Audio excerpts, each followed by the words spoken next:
So welcome back for this session. Mag-create o atong i-create ang mga blade sa atong home, sa gallery and about us para maka-navigate ta. Then ako nabantayan, ako na mislok tanawa ni navbar, unya nav ang open eh. So nav na siya. So sorry for that, na mislok na ako ganiya. Then mag-create ko, proceed ta, mag-create na ko sa gallery na to, .blade.php. Then another is the about dash us.blade.php.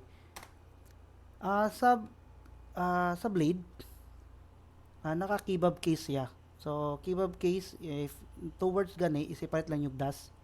So wala siya capital letter. So yan ang keybob case. If Maria Clara, Maria dash Clara, yan na siya. Wala siya keybob case. So, same na siya sa CSS. Ang CSS, nakakibab case ang CSS. Kung makaremember mo na may background, na may mga background dash color, di ba? Kung sa patuylain sa CSS gani. Napasla yung mga font, family, di ba? So, nakakibab case. So, na siya. So, yan na ninyo ang inyong blade.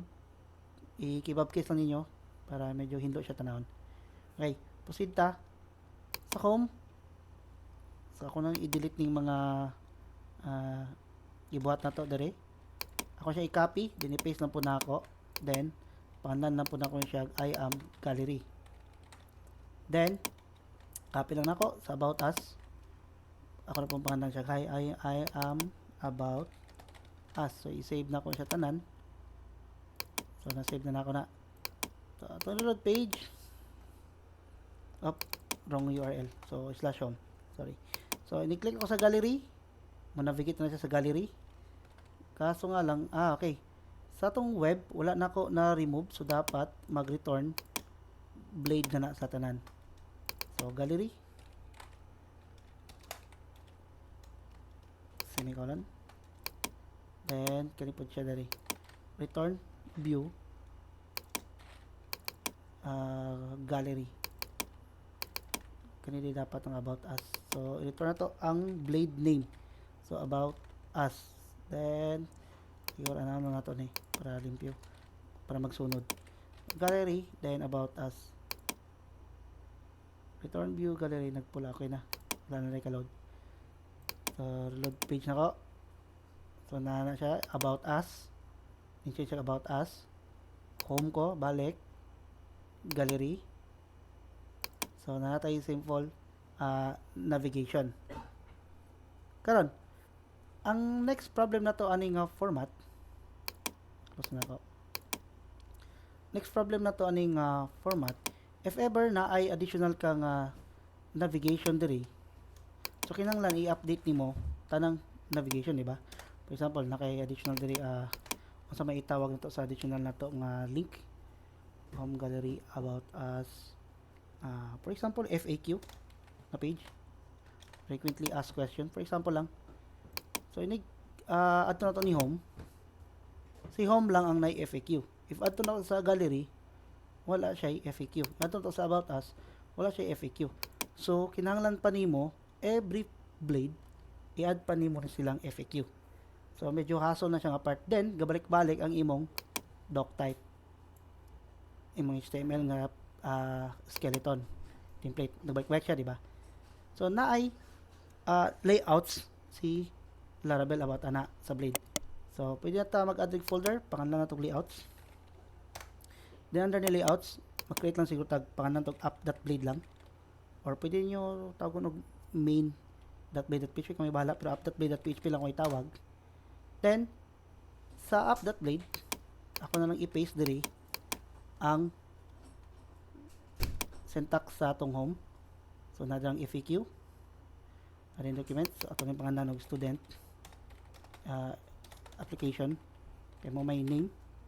Then, after sa nav, di ba kanira may mag-change. Kanila man siya nga section.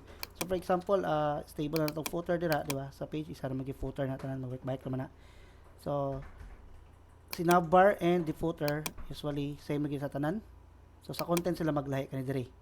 So, diri, na ay syntax si blade nga at yield Then pangalan na to. For example, content ito yung pangalan. Kamay bahala sa inyo yung pangalan. Content lang yung pangalan diri. Then diri ko sa akong home. Ako na lang delete yung tanan. Then para makuha na ko ng app.blade, na siya syntax nga extends. Then tawagon ako ang layouts, naka-string na siya .app. So wala na ang blade.php, automatic siya nimo adana. So na-inject na niya dira. And then asa dapita mag-append ning HTML nga imong code diri dapita. So na siya at section. Then kada si content dapat same ni siya diri. Whatever value imong gamit diri, mao pud imong gamiton diri. So pag mayong ka diri og A, so A pod ni siya diri, di ba? So ako lang siyang i-content lang kay mas proper tanaw ng content. So content dayon na end ni mo siya, end section. So mura kay check curly brace, open curly, close curly. Nga na siya. Then between aning section, diri nimo ibutang imong mga HTML. So for example, div, then mayon ko I am home. Then ako na siyang kapyahon. Ako na siya i-paste diri. Ngayon ako gallery.